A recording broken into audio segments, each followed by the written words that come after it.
अस्सलाम वालेकुम। कैसे हैं बच्चों आप सब? उम्मीद है खैरियत से होंगे। मैं आपकी biology teacher Sheeza Ramzan. Blood का स्ट्रक्चर डिस्कस करने के बाद अब हम डिस्कस करते हैं functions of blood.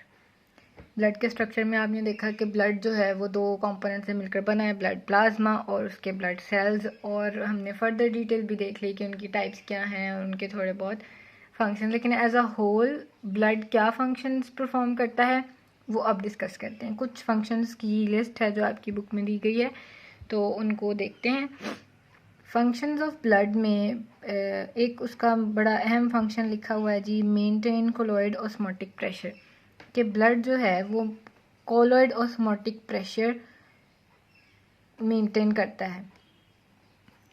Colloid osmotic pressure क्या चीज़ है? ऑस्मोटिक प्रेशर आपको पता है वाटर के प्रेशर को कहा जाता है। और कोलॉइड्स होते हैं ऐसे सब्सटेंसेस जो कि किसी भी फ्लूइड के अंदर मौजूद हैं और थोड़े उनका साइज़ बड़ा है, जो डिज़ोल्व नहीं होते। तो ये बात बेसिकली हो रही है कि जो ब्लड प्लाज्मा के अंदर ये प्लाज्मा प्रोटीन्स मौजूद होती हैं ना, तो उसमें ये अहम किरदार अदा करती हैं। ब्लड का जो प्रेशर है, जिसे आप आम ज़ुबान में ब्लड प्रेशर कहते हैं, उसको मेंटेन करने में। कि एक सर्टेन अमाउंट है और आपको पता है कि वो ब्लड के फ़्लो करने का प्रेशर अगर कम या ज़्यादा होता है तो वो ओवरऑल हमारी बॉडी के ऊपर असर डालता है। जिसे कहते हैं कि बीपी ज़्यादा हो गया या कम हो गया, तो वो जो ब्लड फ्लो करने का प्रेशर है वो because of these plasma proteins maintain रहता है, एक सर्टेन लेवल पर बरकरार रहता है। उसमें सबसे ज़्यादा रोल जो है वो एल्ब्यूमिन का है। जैसा कि लिखा गया है कि 75% तक एल्ब्यूमिन इस ऑस्मोटिक प्रेशर को मेंटेन करने में अहम किरदार अदा कर रही होती है, और 25% तक ग्लोबुलिन्स का रोल होता है। बाकी फिब्रिनोजेन के बारे में लिखा है कि ये भी बेशक आपने प्लाज्मा प्रोटीन में पढ़ी थी, लेकिन इसका role as such osmotic pressure को मेंटेन करने में नहीं होता। तो 75% रोल है एल्ब्यूमिन का और 25% फंक्शन है ग्लोबुलिन का ऑस्मोटिक प्रेशर को मेंटेन करने में, कोलॉइड ऑस्मोटिक प्रेशर को। इसके अलावा नेक्स्ट फंक्शन देखें ब्लड का, तो वो है transport of materials. Different materials हैं हमारी बॉडी के अंदर, हमारे ब्लड के अंदर। जैसा कि पहले भी बात हुई कि जो खाना हम खाते हैं वो इंटेस्टाइन से जितने भी न्यूट्रिएंट्स हैं, जैसे कि कार्बोहाइड्रेट्स आप ले लें, फैट्स हो गए, अमाइनो एसिड, जितने भी न्यूट्रिएंट्स हैं वो सब ब्लड में मौजूद हैं। तो वो पहले ब्लड में आते हैं, ब्लड में इंटेस्टाइन से ब्लड में आते हैं, फिर वहाँ से आगे बाकी के बॉडी सेल्स तक पहुँचाए जाते हैं, ट्रांसपोर्ट किए जाते हैं। इसके अलावा सॉल्ट्स हैं आपके ब्लड में, वाटर है, और तमाम हार्मोन्स जो हैं वो मौजूद हैं ब्लड प्लाज्मा में या ब्लड के अंदर। तो इन तमाम मटेरियल्स, जो भी मटेरियल्स आपके ब्लड में होते हैं, उनको उनके टारगेट प्लेस तक पहुंचाना ये ब्लड का फंक्शन है। इसके अलावा वेस्ट प्रोडक्ट्स की भी अगर आप बात करें कि अगर सेल्स तक कुछ चीज़ें पहुंचाई जा रही हैं, तो जो सेल के अंदर जो डिफरेंट सेल्स हैं आपकी बॉडी के, उनके अंदर जो वेस्ट प्रोडक्ट्स बनते हैं उनका वेस्ट भी ब्लड में आता है पहले, और फिर ब्लड में जब आता है तो उसको फर्दर डिफरेंट ऑर्गन्स तक पहुंचाया जाता है ताकि उसको फिर बॉडी से बाहर रिलीज़ किया जाए। मिसाल के तौर पे आपके सेल्स में उसकी ब्रेकडाउन होती है प्रोटीन्स की, तो उससे अमोनिया वगैरह बनता है, वो पहले ब्लड में आता है, फिर ब्लड से वो पहुंचाया जाता है लिवर तक। लिवर में उसकी कन्वर्जन होती है यूरिया में, यूरिक एसिड वगैरह में, लेस टॉक्सिक सब्सटेंसेस में। फिर वो दोबारा ब्लड के थ्रू पहुंचाया जाता है किडनी तक, और किडनी उनको फिर बॉडी से बाहर रिमूव कर देती है। तो इस तरह से मटेरियल्स को ट्रांसपोर्ट करने में भी ब्लड का बहुत बड़ा किरदार होता है। फिर है जी ट्रांसपोर्ट ऑफ गैसेस। जैसे कि आपको पता है कि आप जो गैस इनहेल करते हैं एटमॉस्फेयर से, दैट इज़ ऑक्सीजन, और जो आप एक्सेल करते हैं अपनी बॉडी से वो है कार्बन डाइऑक्साइड। तो ये जो दोनों गैसेस हैं, ये बॉडी में लंग्स तक पहुंचाना, लंग्स से इनको बाहर पहुंचाना, और फिर लंग्स में से बाकी पूरे सेल्स तक जाना, ये सारा कुछ मुमकिन है ब्लड की वजह से। ये गैसेस बॉडी में आती हैं और फिर वहाँ से ये ब्लड में डिज़ोल्व होती हैं और ब्लड के थ्रू बाकी पूरी बॉडी तक पहुँचाई जाती हैं। और इसी तरह वाइस वर्सा है कि ब्लड के सेल्स से लंग्स तक और लंग्स से फिर बाहर। फिर है जी बॉडी डिफेंस।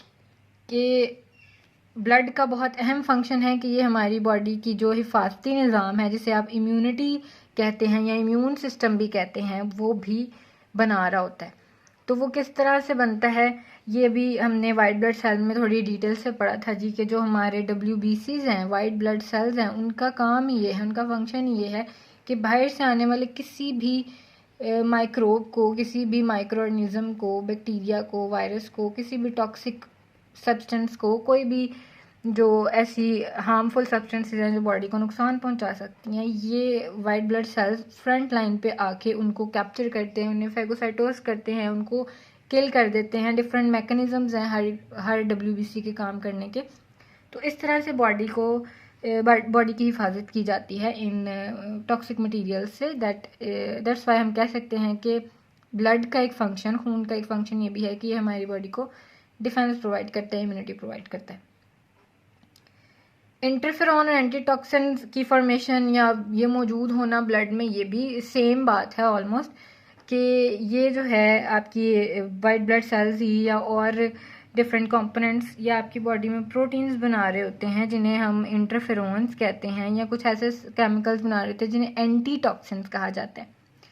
इंटरफेरॉन तो कहते हैं एंटीवायरल प्रोटीन्स, यानी ये दोनों चीज़ें, एंटीटॉक्सिन्स और इंटरफेरॉन वगैरह, ये प्रोटीन्स हैं। तो ये प्रोटीन्स हैं और ये क्या करते हैं, एंटीटॉक्सिन के नाम से जाहिर है कि अगर कोई टॉक्सिन, कोई हार्मफुल सब्सटेंस बॉडी में आया है तो ये वो प्रोटीन उसको न्यूट्रलाइज करती है, उसकी टॉक्सिसिटी को ख़त्म करती है। इसी तरह से कोई वायरस आया है, उसने आके अंदर बॉडी में कोई प्रोटीन्स रिलीज कर दी हैं कुछ ख़तरनाक, तो उनके अगेंस्ट ये इंटरफेरॉन्स आती हैं और ये उनको न्यूट्रलाइज करती हैं, उनके इफेक्ट को कैंसिल करती हैं और बॉडी को बचा लेती हैं। इसके बाद blood also act as a buffer आप केमिस्ट्री में पढ़ते हैं। बफर कहते हैं कि किसी भी सोल्यूशन की जो pH है उसको जब मेंटेन किया जाता है तो उसको बफर कहते हैं। तो blood itself act as a buffer, यानी कि ये जो बॉडी के अंदर जो इसका एक एसिड बेस का बैलेंस है उसको मेंटेन करना भी ब्लड का काम है। एसिड बेस बैलेंस यही कि उसके अंदर H पॉजिटिव आयंस की क्या अमाउंट है, OH नेगेटिव आयंस की क्या क्वांटिटी है, तो उसको ऐसे मेंटेन करके रखना, और जो ब्लड की pH है, बॉडी की pH है, उसको मेंटेन करना भी ब्लड का एक अहम फंक्शन है।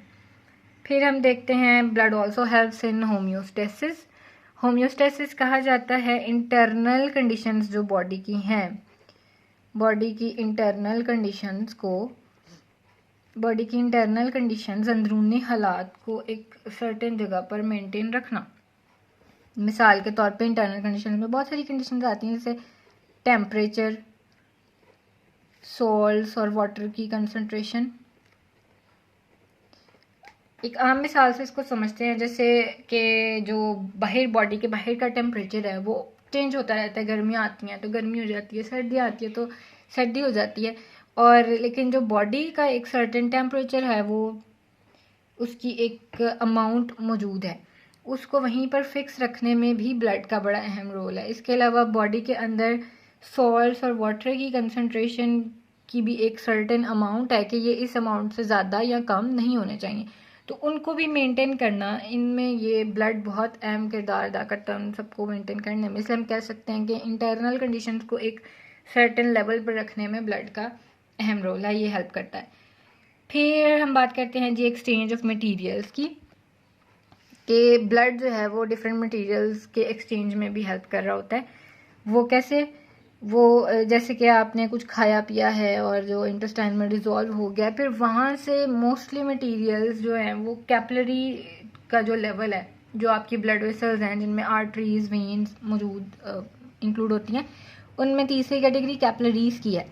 तो जो कैपिलरीज नामी ब्लड वेसल्स हैं, ये उनकी वॉल्स बहुत थिन होती हैं, बहुत पतली होती हैं, और ये वहाँ से इजीली कोई भी मटेरियल, कोई गैस है, कोई कार्बोहाइड्रेट है, ग्लूकोज है, अमाइनो एसिड है, वो बड़ी इजीली उस वॉल को क्रॉस करके बाहर की तरफ जा सकती हैं।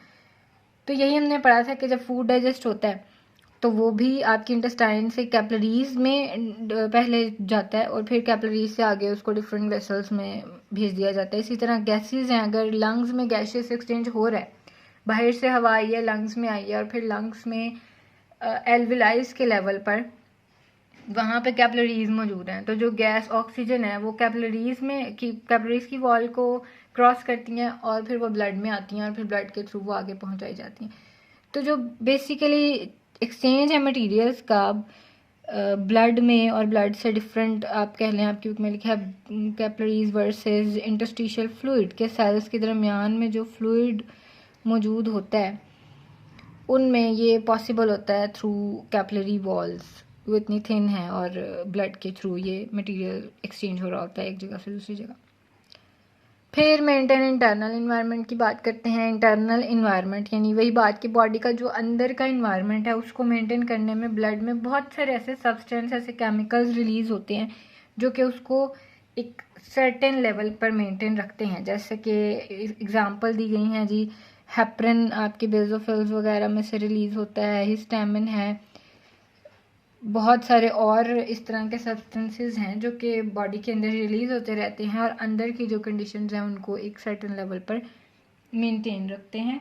इसके अलावा सॉल्ट्स की, वाटर की अमाउंट, टेम्परेचर की अमाउंट, जो पहले बात हुई कि वो जो है उसको एक लेवल पर मेंटेन किया जाता है। फिर इसकी फंक्शनिंग में आ जाता है जी, ये हेल्प करता है ब्लड क्लॉटिंग में, खून को जमने में ये मदद देता है। आपको पता है प्लेटलेट्स आपके ब्लड में मौजूद हैं जो कि ब्लड क्लॉटिंग में अहम किरदार अदा कर रहे होते हैं। और ऑब्वियसली जहाँ पे कट लगा, जहाँ से खून निकल रहा है, वहाँ से बैक्टीरिया या वायरसेस एंटर हो सकते हैं, तो उनकी एंट्री भी रुक जाएगी अगर वहाँ पर एक क्लॉट, एक सील बन जाएगा। तो ये कुछ फंक्शंस थे ब्लड के जो कि बड़े इम्पोर्टेंट हैं और ब्लड के थ्रू ये सारे काम किए जा रहे होते हैं हमारी बॉडी में। ये था हमारा आज का टॉपिक। आपसे मिलते हैं इंशाल्लाह नेक्स्ट वीडियो में नेक्स्ट टॉपिक के साथ। अल्लाह हाफिज़।